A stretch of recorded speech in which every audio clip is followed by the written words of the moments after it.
제가 아, 성경책을 보다가 앞에 이렇게 써 있더라고요.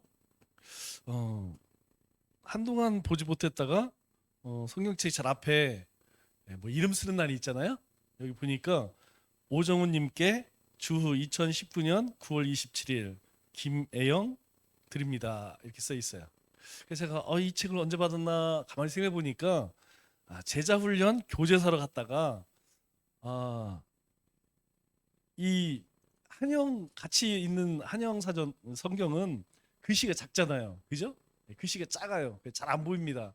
예전에는 뭐 조금해도 다 보였는데 오늘부터 잘 안 보이더라고요. 그래서 이렇게 보다가 이 책이 너무 마음에 들어. 그런데 그럼 마음에 들면 사세요. 근데 이 책이 단점이 뭐냐? 찬송가가 없어. 그래서 찬송가는 따로 사야 돼요. 그런데 그때 굉장히 좋은 찬송가를 샀어요. 어떤 찬송가를 샀냐면 반주자용으로 새우로 나온 건데 코드가 있는 거 있죠. 그리고 거기 해설도 잘 붙어 있는 거. 그래서 지금도 잘 쓰고 있습니다. 제가 보통 성경을 3년 정도 이상 안 써요. 보통 3년 쓰면 거의 뭐 해지고 그래서 바꾸는데 한 3년 더 써도 될 것 같습니다. 제가 이 생각을 하면서 어떤 생각이 드냐면 인생이라는 것이 참 덫이었구나. 금방이구나. 또 한 가지는 그런 말이 있죠. 든 자리는 표한다도 난 자리는 표난다. 이런 말이 있어요. 우리 삶이 언젠가는 유한한 인생입니다. 그렇다면 우리가 지금 행하고 있는 일들이 의미 없는 일이 없다는 것이죠. 우리 인생이 언젠가 하나님의 부르심을 받는다면 우리가 하나님 안에서 행하는 모든 일들은 다 어떤 특별한 이유가 있다는 것이죠. 그래서 어떤 사람이 이제 하나님 나라에 갔는데 가장 누가 반겨줄까요? 천사가 반겨주겠죠. 천사가 막 반겨주면서 이제 큰 책 앞으로 데리고 가더니 이렇게 이야기하는 거예요. 이 책 안에 당신이 살아온 모든 것들이 다 기록되어 있습니다. 여러분, 만일 우리가 천사가 그런 얘기를 한다면 어떤 생각이 들겠어요? 가슴이 차커당하겠죠? 왜냐? 우리가 하나님 기쁘시게 한 것보다는 그렇게 하지 못한 것이 훨씬 많이 생각이 나요. 사람은 이상하게 잘한 것보다 못한 것만 생각이 나. 참 이상하죠. 그런데 이 책장을 첫 장을 딱 넘기니까 큰 글씨로 그 사람이 살아온 죄들이 쫙 기록되어 있는데 뭐라고 이야기하냐면 이 첫 장에는 이 큰 글씨로 써 있는 이 죄는 당신이 행동으로 지은 죄입니다. 뭐 한 장 정도는 괜찮죠? 한 장을 딱 넘기니까 이제 글씨가 아주 작아지는 거예요. 아주 작은 글씨로 빼곡하게 적혀 있어요. 그러면서 하는 말이 무엇이냐면 이 두 번째 장은 당신이 말로 지은 목록입니다. 그러니까 행동보다 말로 지은 것이 훨씬 많다는 얘기죠.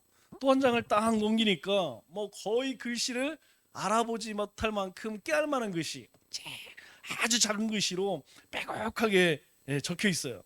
그러면서 하는 얘기가 이 장에는 당신이 생각으로 지은 그런 죄의 목록입니다. 그러니까 행동보다 말보다 생각으로 훨씬 더 많이 그렇게 죄를 지었다는 것이죠. 이제 끝인가 했더니 한 장을 딱 더 넘기니까 이 네 번째 장에는 아예 새카만 거예요.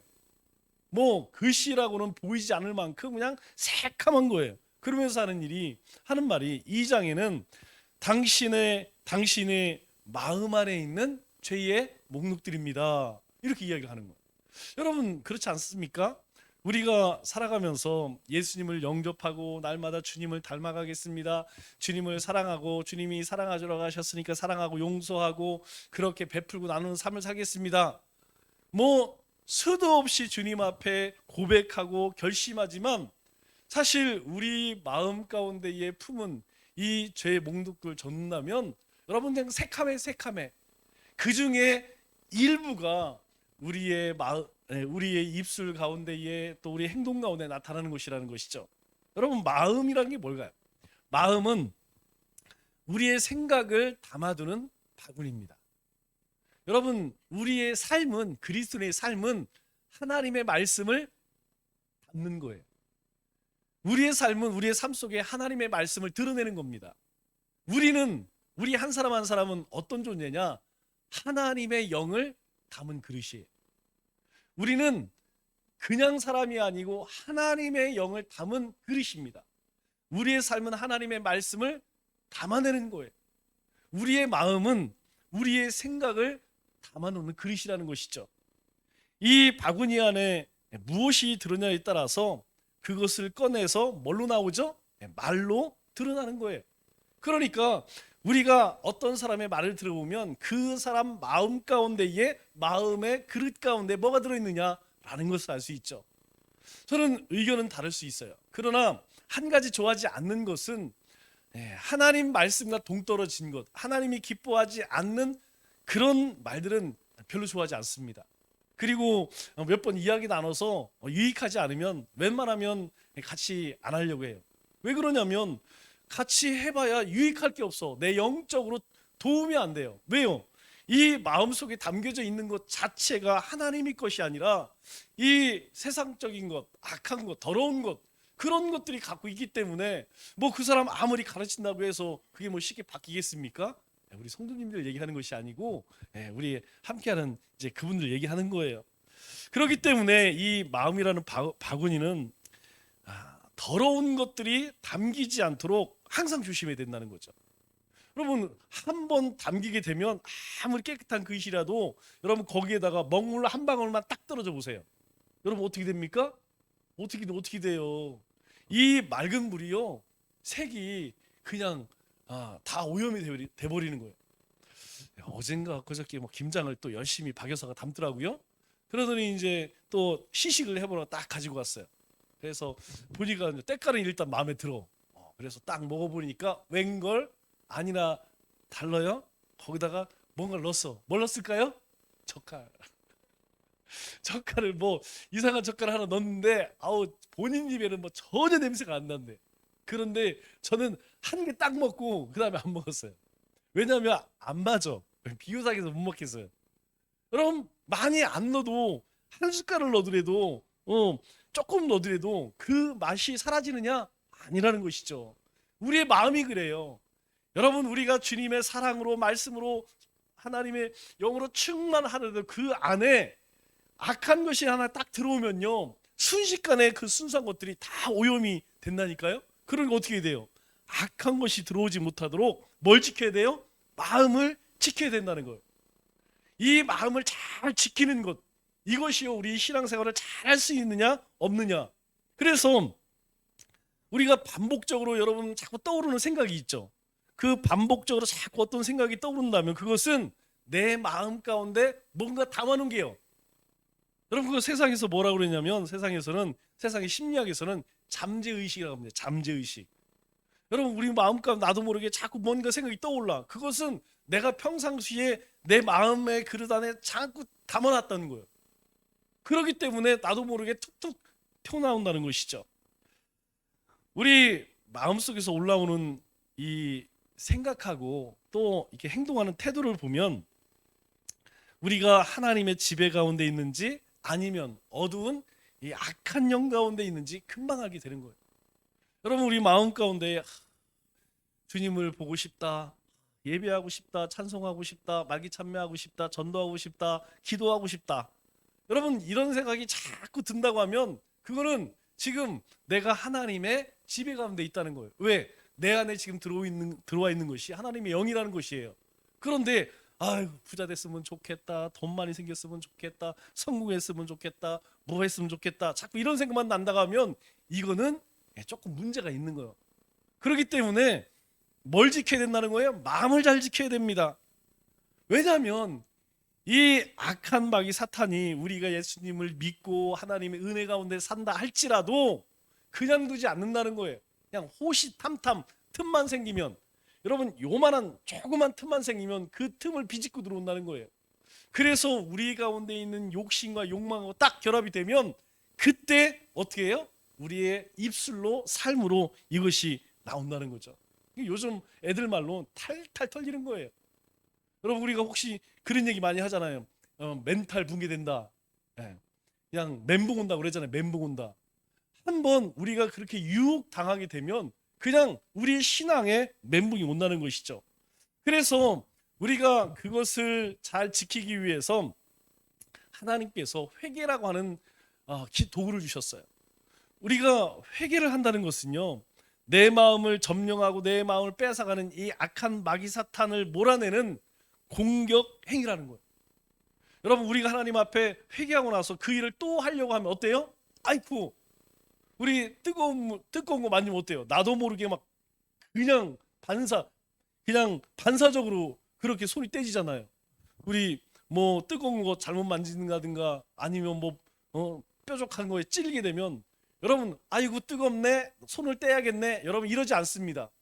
이거는 반사적으로 나도 모르게 그렇게 떼게 돼 있어요. 제가 전구를 한번 가르다가 이 전기를 한번 만졌는데 으아, 진짜 찌릿하더라고요. 여러분, 이거 저는 막 뭐 10만 볼트, 20만 볼트에 사람이 죽는 줄 알았더니 우리 장로님한테 그 얘기했더니 220 볼트에 사람이 죽는데요. 제일 많이 죽는데요. 조심해야 돼. 이거 한 번 만졌다가는 큰일 납니다. 아주 얼마나 찌릿하든지 아주 그냥 정신이 없더라고요. 반사적으로 그렇게. 여러분, 회개가 그렇다는 거예요. 우리가 하나님 앞에 하나님, 제가 또 이런 죄를 지었습니다라고 그렇게 고백을 하게 되면 그 일을 또 그런 일들이 내 삶 가운데 올 때 나도 모르게 경기가 나나. 나도 모르게 반사적으로 이거는 조심해야지. 이거는 하나님 앞에 범죄하는 것이지, 악한 것이지. 그래서 이 사탄을 몰아내는 공격 행위라는 거예요. 이 죄가 자리 잡기 전에 빨리 회개해야 합니다. 시편 1편에 뭐라고 이야기하죠? 여러분, 이 죄가, 악인의 꾀가 우리 머리 가운데에서 둥지를 틉니다. 여러분, 둥지를 틀면 그 다음에는 반드시 어디로 가요? 죄의 길에 가게 돼 있어요. 죄의 길에 들어서게 되면 그 다음에는 오만한 자리에 앉습니다. 그래서 죄 짓는 사람들에게 너 그래서 그러면 내가 뭐 어디 있는데 이래요. 자기가 죄 지은 거에 대해서 죄 지은지를 몰라요. 아예. 여러분, 우리가 요즘에 많이 보지 않습니까? 누가 봐도 분명히 다 죄가 있어 보여. 그런데 본인만 난 죄가 없어 이래요. 왜 그러냐면 이미 그 마음 가운데에 이 악인의 꾀에 속아서, 사탄의 꾀에 속아서 악인에게 들어설고 오만한 자에게까지 갔기 때문에 여러분, 더 이상 이게 이제 구제불능인 거예요. 우리의 성경적인 표현을 이야기하면 양심에 이 화인 맞은 겁니다. 아주 그냥 심령이 강팍해져 갖고 이제 더 이상 사람들이 이야기하는 소리가 들려지지가, 여기까지 가지를 않아. 여기로 들어가서 여기까지 가야 되는데 가지를 못하는 거예요. 여러분, 이게 세상 사람만 그런 게 아닙니다. 우리의 삶도 마찬가지라는 거예요. 우리의 삶도 이 하나님 앞에 빨리 내놓아서 우리가 그렇게 마음에 악한 것들이 달라붙지 못하도록 자꾸 떼내야지. 안 그러면요, 그것이 겹겹이 쌓여서 나중에는 떼어낼 수가 없을 정도로 이제 하나님의 소리가 들리지 않을 만큼 그렇게 완악해질 수 있다는 거예요. 초대교회에 엄청난 부흥이 일어났습니다. 여러분, 부흥이 일어난다는 이야기는 다른 말로 하면 사탄도 엄청나게 역사한다는 이야기예요. 여러분, 이것은 항상 마찬가지입니다. 여러분, 우리가 신앙생활을 열심히 하지 않으면 사탄도 아무 일도 하지 않아요. 왜? 사탄이 역사 안 해도 아이고 알아서 예배 안 드려, 알아서 기도 안 해, 알아서 전도 안 해. 그런데 뭘 건드려, 냅둬도 알아서 그냥 제 갈 길 가는데. 그런데 그리스도인이 갑자기 은혜를 받고 야, 내가 오늘부터 기도해야겠다, 예배해야겠다, 말기 참배해야겠다, 전도해야겠다, 뭔가 다짐하고서 하려고 하면 그때부터 막 사탄이 역사를 하는 거예요. 막 시험을 주고 주변에 뭐 이상한 일들이 일어나게 하고 막 신경을 날카롭게 하고 분주하게 만들고 없던 일들이 생기고. 이 부흥이 일어나니까 사탄이 이제 막 그냥 이단들을 통하여서 교회를 공격하기 시작합니다. 그 중심에 무엇이냐면 영지주의가 있어요. 이 영지주의는 핵심이 무엇이냐면 영은 선하고 육은 악하다.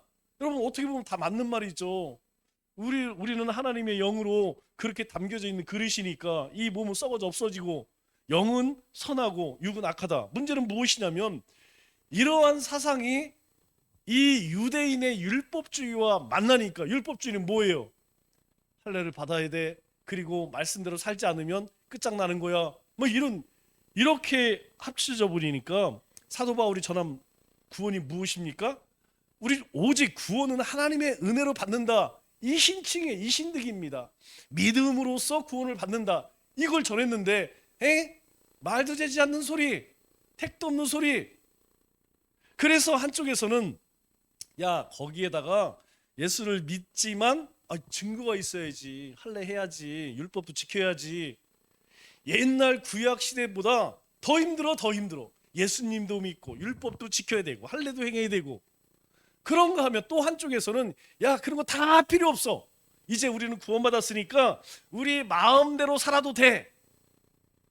여러분, 이것이 오늘날 하나님의 말씀을 잘못 알고 살아가는 그리스도인의 삶 아니겠습니까? 2000년 전에 있던 일들이 지금 이 시대에도 똑같이 일어나고 있어요. 수많은 사람들이 예수님의 공로로 구원을 받았다는 것, 이게 모자라서 자꾸 뭘 하려고 하냐면 야, 그래도 내가 봉사 조금 해야지, 내가 그래도 일을 조금 해야지, 헌금도 조금 해야지, 뭘 해야지. 여러분, 구원은 그것으로 얻는 거 아니라는 것이죠. 구원은요, 오직 하나님의 은혜로 받는 거예요. 우리가 구원을 얻었기 때문에 하나님의 무조건적인 그 사랑으로 우리가 하나님 백성 되었기 때문에 우리는 그것으로 하나님 앞에 감사하고 예배하고 찬송하고, 그리고 주님이 주신 사명 감당하는 것이죠. 그런가 하면 그런 사람도 있어요. 많습니다. 우리는 구원받았으니까 상관없어, 이쯤은 괜찮아. 우리는 요리분답을 통해 배웠어요. 죄가 뭡니까? 하나님이 주신 말씀, 그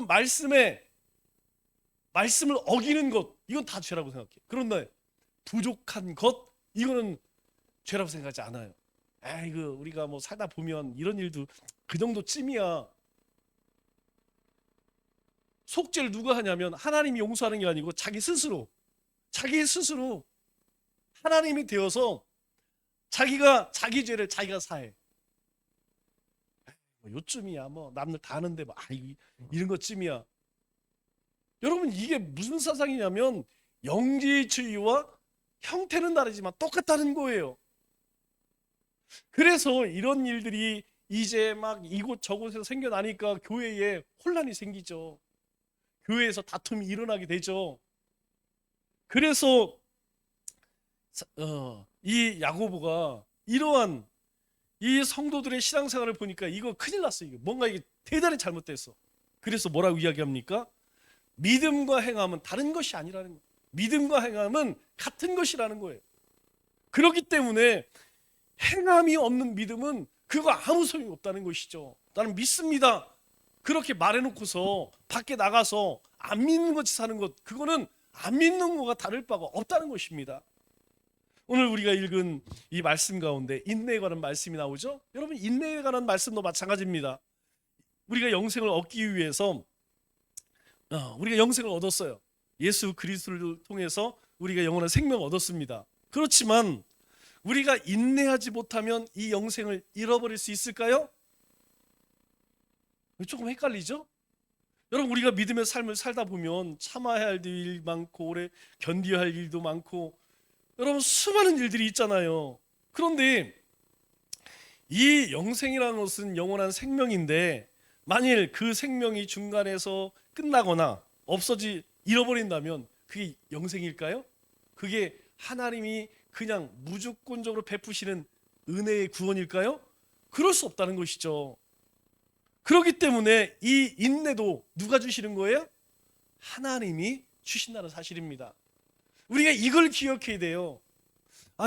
우리가 매일 기도해야지. 하나님께서 우리에게 은혜를 주시지 않으면 여러분, 그 누구도 하나님 앞에 엎드릴 수 없다는 거예요. 여러분, 머릿속에서는 해야지 그런데 행함으로까지 가지 않는다는 거예요. 하나님 주셔야 된다는 겁니다. 여러분, 기도도 마찬가지고 예배도 마찬가지고 찬송도 마찬가지고 전도 마찬가지예요. 오늘 낮에 주한회교회 목사님이 잠깐 들렸어요. 왔다가 저한테 뒤지고 혼나고 갔죠. 뭐 제가 다른 건 얘기 안 해요. 전도 얼마나 얼마나 하십니까? 물어봤더니 일주일에 2번 한대. 아니 나는 일주일에 7일 하는데 개척교회가 일주일에 2번 한대. 내가 7번 하면 당신은 오전 오후 14번을 해야 돼. 그렇게 해도 못 따라와. 그런데 일주일에 2번 한다고 뒤지게 혼나고 뭐 그러고 갔어요. 예, 갈 때 김치 좀 담가서 줬어요. 여러분 우리가 그냥 행함이 없이 하나님이 주시지 않으면, 하나님께서 우리에게 은혜를 베푸시 않으면, 하나님이 인도하시지 않으면 여러분 우리가 할 수 있는 일은 아무것도 없다는 것이죠. 1절 말씀을 보니까 이렇게 말씀하죠. 하나님과 주 예수 그리스도의 종 야고보는 흩어져 있는 12지파에게 문안하노라. 이 야고보서를 쓴 사람이 야고보라는 얘기죠. 우리가 지난 시간에도 얘기했듯이 야고보는 야곱이라는 말입니다. 이 야곱이란 말은 그리스어로 야고보이고 영어로는 제임스라고. 그래서 제 영어 성경을 보면 제임스 이렇게 써 있어요. 그 뜻이 무엇입니까? 우리 뒤꿈치를 붙잡은 자, 우리가 흔히 속이는 자, 대명사가 야곱 아니겠습니까? 그런데 이 야곱은 성경 안에 세 사람이 있다고 그랬어요. 우리 마태복음 10장 2절 이하의 말씀을 보면 예수님의 12사도 가운데 세베대의 아들 야고보, 그리고 알페의 아들 야고보 이렇게 나옵니다. 그리고 오늘 본문에 나오는 예수님의 동생 야고보, 이 세 사람이 나오죠. 그런데 이 세베대의 아들 야고보는 그 동생이 누구예요? 요한입니다. 요한은 예수님의 제자들 가운데서 가장 오랫동안 살았던 사람이에요. 그래서 반모섬에서 계시록, 하나님이 이후에 있어질 일들, 그것을 보여주셔서 요한계시록을 기록했죠. 그런데 그의 형 야고보는요, 예수님의 제자들 가운데서 가장 먼저 일바로 순교하신 분이에요. 그러니까 형은 첫 번째로 순교하신 분, 그리고 동생은 마지막까지 가장 오래 살다가 하나님의 계시를 받아서 계시록까지 쓴 그런 사도이죠. 이 예수님의 친동생 야고보는 우리 마태복음 13장 55절 말씀을 보면 이렇게 이야기합니다. 그의 어머니는 마리아, 그 형제들은 야고보, 요셉, 시몬, 유다. 여러분 그의 형제가 4명이나 있었어요. 그러니까 이 요셉의 아들은 몇 명이겠어요? 5명이죠. 예수님을 비롯해서 그 동생들 4명이 있습니다. 여기에서 야고보가 야고보서를 기록한 사람이고, 유다는 뭘 썼겠어요? 유다서를 기록한 저자입니다. 그래서 예수님의 동생 가운데에서 사도가 아니지만 성경을 기록한 2 사람이 바로 야고보와 유다죠. 그러면 이 남자들만 있었느냐? 아닙니다. 여동생들도 있었어요. 그 여동생이 최소 2명 정도. 그래서 예수님의 형제는 7남매입니다. 7남매쯤 됩니다. 그런데 재미있는 것은 무엇이냐면 예수님께서 공생의 전까지 이 하나님의 일을 하기까지 뭐 했겠어요? 동생들 돌보고, 뭐 우리도 그랬어요. 저 때도 가장 맞이는 거의 뭐 엄마 아버지 같은 그런 존재였죠. 그러니까 이 예수님은 동생들 6을 그렇게 뭐 키웠겠죠. 재미있는 것은 성경은 마리아가 예수님이 십자가에 달릴 때까지 계속 기록하고 있어요. 그런데 도대체 요셉은 어디 갔을까요? 여러분 요셉은 성경에는 없지만 이제 내려오는 이야기는 일찍 돌아가셨다라고 이야기를 합니다. 그런 것은 우리 룻기의 남편, 룻의 남편이 누구죠? 보아스죠. 보아스도 성경에 기록이 없어요. 그 얘기는 뭐냐면 보아스도 일찍 그렇게 세상을 떠났다라고 이야기를 합니다. 어쨌든 간에 예수님의 가족은 어머니, 아버지, 그리고 7명의 남매가 있었다. 그 가운데에서 2 사람이 야고보와 유다서를 기록했다는 것이죠. 그런데 이 예수님의 형제는 예수님에 대해서 어떻게 생각했을까요? 재미있는 것은 예수님이 돌아가시기 전까지는 예수님을 하나님의 아들로 믿지 않았다는 거예요. 우리 요한복음 7장 3절 4절 말씀을 보면 초막절에 이제 형제들이 예수님에게 하는 이야기입니다. 그 형제들이 예수께 이르되, 여러분 초막절은 이스라엘의 3대 절기죠. 아주 중요한 절기입니다. 그렇기 때문에 어디 가야겠어요? 예루살렘에 가서 제사를 드려야겠죠.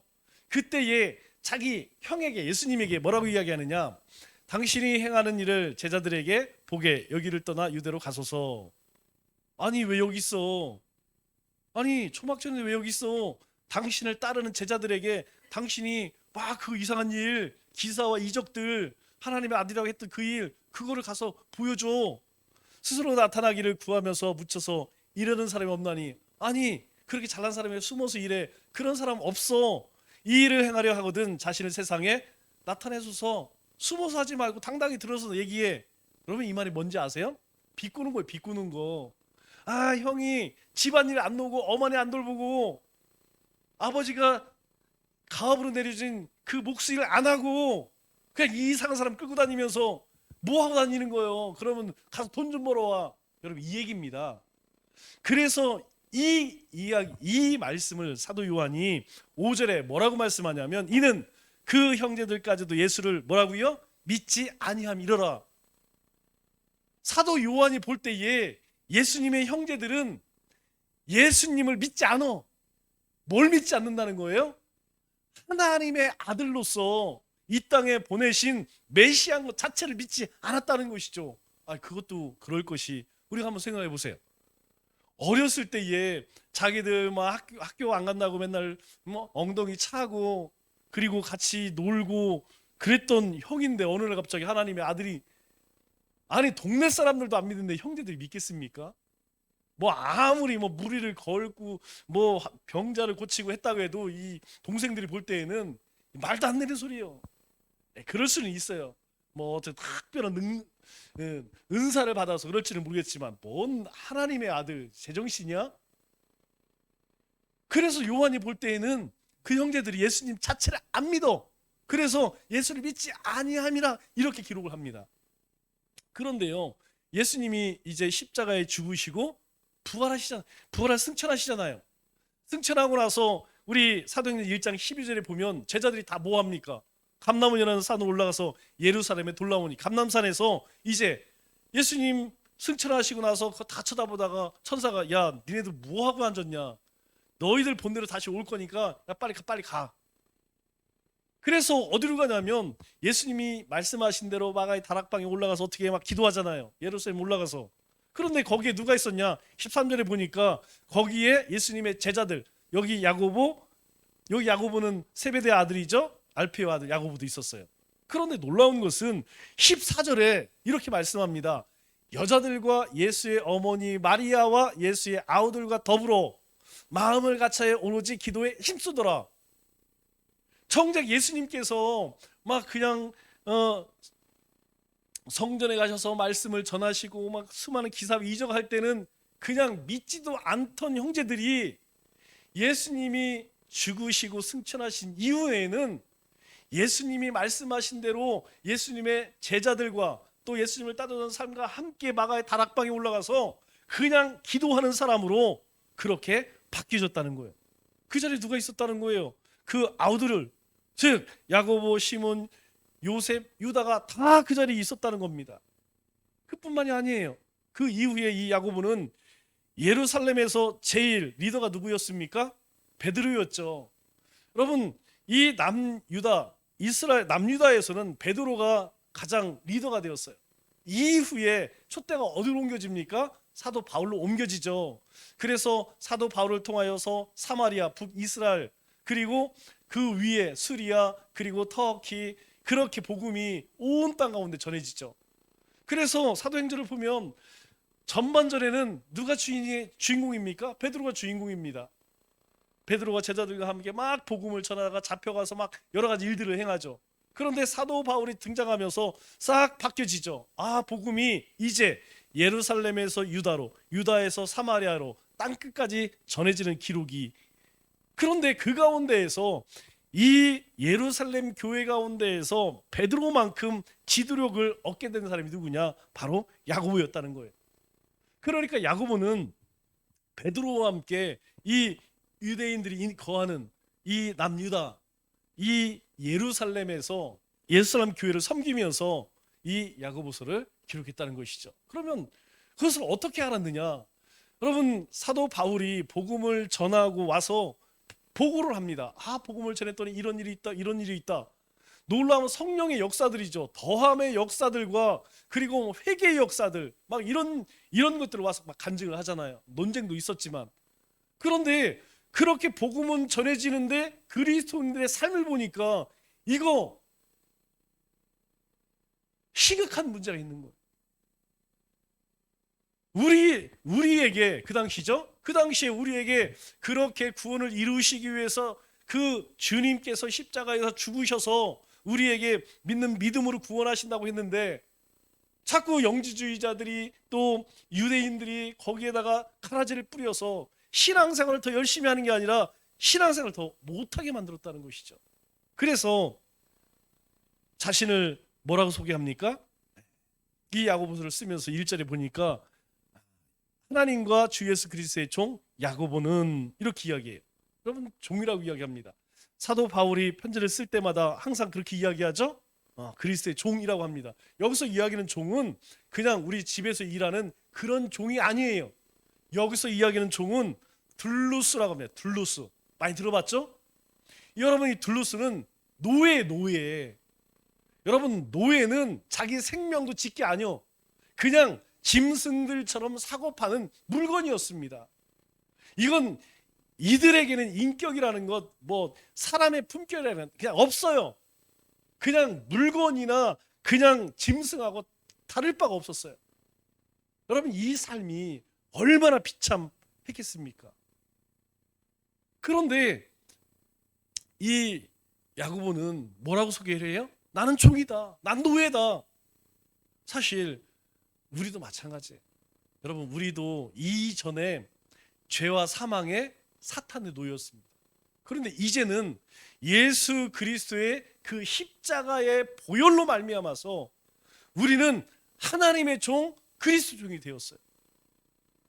그 누구도, 여러분, 이 사람은 내가 샀어, 핏값으로 샀어, 내 거야, 내 거. 우리는 누구 거라는 거예요? 하나님의 거라는 거예요. 왜? 예수님이 피를 흘리신 그 핏값으로, 생명으로 우리를 사셨다는 거예요. 그래서 이걸 빼앗아갈 수 있다는 겁니까? 없어요. 생명은 생명입니다. 그 누구도 하나님이 우리에게 주신 영원한 생명을 빼앗을 자가 있느냐? 없다는 것이죠. 그런데 우리는 그렇지만 그렇지 않은 사람들이 있어요. 여러분, 그리스도를 모르는 모든 사람들은 지금도 죄와 사망의 사탄의 종으로, 죄의 종으로 살아가고 있다는 것이죠. 여러분, 그들이 서두에서 이야기한 것처럼 말하고 행동하는 거 보세요. 여러분, 그 삶 가운데 뭐가 담겨져 있는지. 여러분, 아무리 사람이 인격이 있고 그렇다 할지라도 이야기를 10분만 나눠보면요, 그냥 냄새가 나요. 세상 냄새가 납니다. 죽음의 냄새가 납니다. 제가 같이 운동을 하시는 어르신 가운데에 교장 선생님을 하다가 퇴임하신 분이 한 분 계세요. 70 넘으셨는데 참 점잖으십니다. 아주 뭐 인격이 고매하세요. 그런데요, 그분과 함께 신앙 이야기를 하잖아요. 엉뚱한 이야기를 해요. 참 괜찮은 분이다라고 생각했는데 사람이 어디서 왔을까요? 무엇을 위해 살고 어디로 가는 것일까요? 인생이 뭡니까? 이 이야기를 하다 보면요, 정말 제 관점으로 볼 때는 초등학생 수준밖에 안 돼. 초등학교 교장 선생님이 그런지 수준이 딱. 여러분, 그분만 그럴까요? 아닙니다. 하나님을 모르는 모든 사람들은 이미 죄의 종으로, 사탄과 마귀의 종으로 살아가기 때문에 그들이 아무로 겉에는 뭐 고매하고 우아하게 포장을 했다 할지라도 그 속에 들어가면요, 이루 말할 수 없는 추함이 있다는 것이죠. 그래서 이 야고보는 자신을 소개할 때 뭐라고 이야기해요? 하나님과 그리스도의 종 야고보, 이렇게 이야기하는 거예요. 나는 이제 그 우리 형이 아닌 메시아 그리스도의 그 십자가의 은혜로 종이 되었다.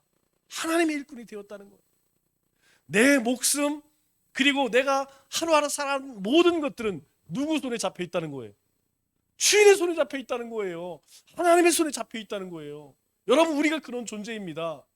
우리의 생명도 내 거 아니에요. 여러분, 명심해야 됩니다. 우리에게 주신 이 달란트들 내 거 아니에요. 하나님이 우리에게 주신 모든 것들 다 하나님의 것이라는 거예요. 이게 믿음이라는 것입니다. 이게 신앙이라는 거예요. 이거 인정되지 않으면 여러분 아무것도 하지 못하는 거예요. 어떻게 시간을 들여, 어떻게 물질을 들여, 어떻게 헌신할 수 있겠어요? 아까워서. 그러나 하나님의 것이라는 것이 믿어지면요, 아깝지가 않아요. 내가 사는 인생의 모든 것들이 하나님을 위해서, 하나님의 영광을 위해 살아가는 것이 전혀 힘들지 않고 고통스럽지 않다는 것이죠. 여러분, 우리 세상에서 일하면서 얼마나 힘들어요. 육신도 힘들고 정신적으로 힘들고 피곤한 일 참 많습니다. 그러나요, 우리 가운데 하나님이 얼마나 기뻐하실까. 이 일을 통하여서 내가 가족을 섬기고 몸된 교회를 섬기고 그리고 세상을 섬긴, 여러분 이거 생각하면요 기운이 벌떡벌떡 일어난다니까요. 힘이 납니다. 그런데 이거 없으면요 그냥 지금 내가 하는 일이 이게 그냥 고생 생고생이에요. 그냥 하루하루가 지옥입니다. 여러분 세상 사람들 그렇게 살아간다니까요. 그러니까 어떻게 해요? 먹고 마시고 그냥 오늘 사다 오늘만 살 것처럼. 여러분 정말 불쌍한 인생들이라는 것이죠. 그래서 마틴 루터가 이런 이야기를 합니다. 그리스도인은 모든 이로부터 전적으로 자유로우며 누구에게도 종속되어 있지 않다. 여러분 그리스도인은요 그 어떤 것을 매이지 않아요. 그런데 그리스도인은 모든 이에게 전적으로 충실한 종이며 모든 사람에게 종속되어 있다. 왜 그래요? 우리가 하나님의 일꾼으로 부름받았기 때문에, 우리의 주인이 하나님이시기 때문에 우리를 이 땅에 보내셨어. 그래서 우리는 전적으로 복음 안에 자유로운 자들이지만 세상과는 끊을 수 없다는 거예요. 우리를 세상 가운데 하나님을 대신해서 보낸 일꾼으로 우리를 보내셨다는 것이죠. 이게 우리의 신분이라는 거예요. 우리는 그리스도의 종입니다. 우리는 하나님의 종입니다. 우리는 하나님의 부름받은 일꾼이에요. 사명자입니다. 이거 잃으면 안 된다는 거예요. 우리가 왜 예배를 해야 되느냐? 우리가 왜 복음을 전해야 되느냐? 다른 것 아닙니다. 이것 때문이라는 거예요. 여러분 왜 마귀 찬미하는지 아세요? 이거 하지 않으면, 영성생활 하지 않으면 우리에게 주어진 그리스도의 종, 하나님의 종의 삶을 살아갈 수 있을까요? 없습니다. 말씀 가까이 하지 않고 기도하지 않고 여러분 무슨 힘으로 우리가 그리스도인으로 하나님의 자녀로서 살아가겠습니까? 무슨 수로 하나님께서 사명 감당하겠습니까?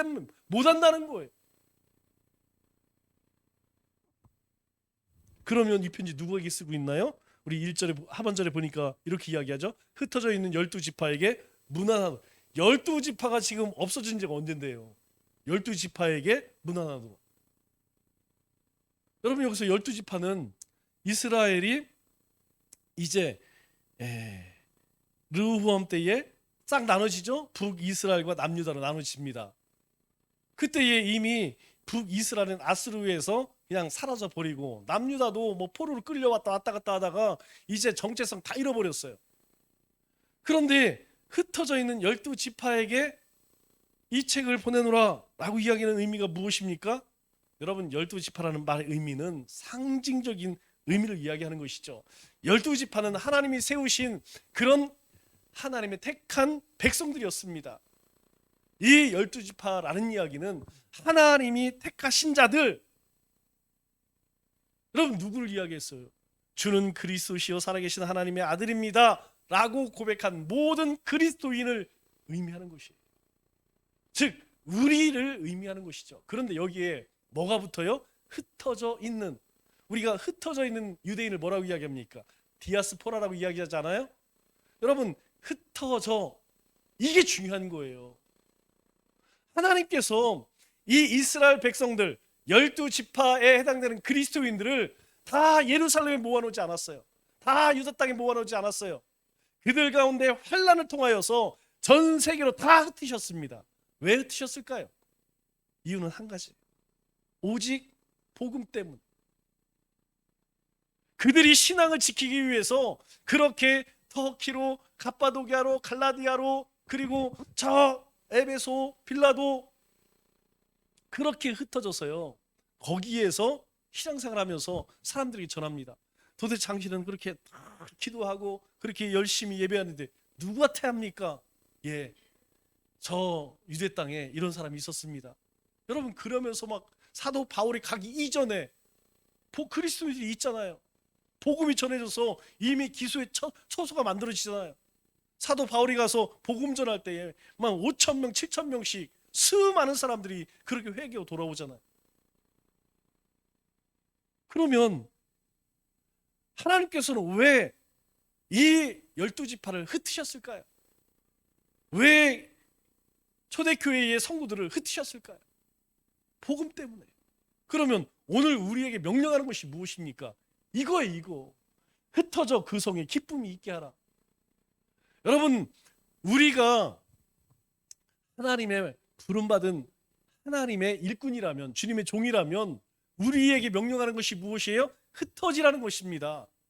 너희들이 모이면 함께 찬송하고 기도하고 예배해. 그래서 거기에서 하나님의 은혜를 경험하면 어떻게 하라는 거예요? 흩어지라는 거예요. 흩어져야 한다는 것이죠. 그래서 하나님은 우리 모든 인생들에게, 여러분 한 사람 한 사람에게 특별한 목적을 가지고 있다는 거예요. 하나님께서 이스라엘에게 가진 특별한 목적이 무엇입니까? 제사장 나라예요. 하나님께서 구약의 이스라엘을 통하여서 너희가 제사장 나라는 거예요. 제사장 나라는 뭡니까? 하나님을 유일하게 경배할 수 있고 하나님의 음성을 듣고 하나님의 뜻을 깨닫는 그런 나라라는 것이죠. 그런데 오늘 우리는 어떻게 부르셨어요? 모든 민족, 온 세상 가운데 하나님 나라를 위해 부르셨다는 거예요. 이거 명심해야 된다는 겁니다. 예수님의 사도들을 통하여서 또 이 야고보를 통하여서 우리에게 말씀하시는 것은 너희들의 온전한 믿음이 왜 필요하냐는 거예요. 여러분, 왜 믿음이 필요합니까? 무엇을 위해 필요합니까? 복음 때문에 필요하다는 거예요. 복음으로 인하여서 우리가 믿음을 얻게 되었고 이 믿음으로 너희가 그 복음을 전하라고, 너희에게 흩어져서 이제 그런 삶을 살라고 우리를 부르셨다는 것이죠. 여러분, 우리는 하나님의 종입니다. 우리는 그리스도의 종이에요.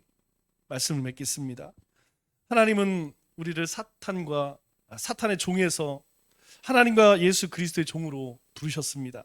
그리고 복음 들고 세상으로 나가게 하셨습니다.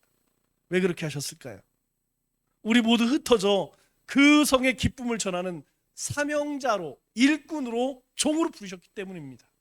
남은 3일도 하나님과 예수 그리스도의 종으로 부름받은 사명자로 세상에서 신음하는 불쌍한 영혼들을 향해 담대하게 복음을 증거하는 우리의 믿음의 권속들 다 되시기를 주님의 이름으로 축원합니다.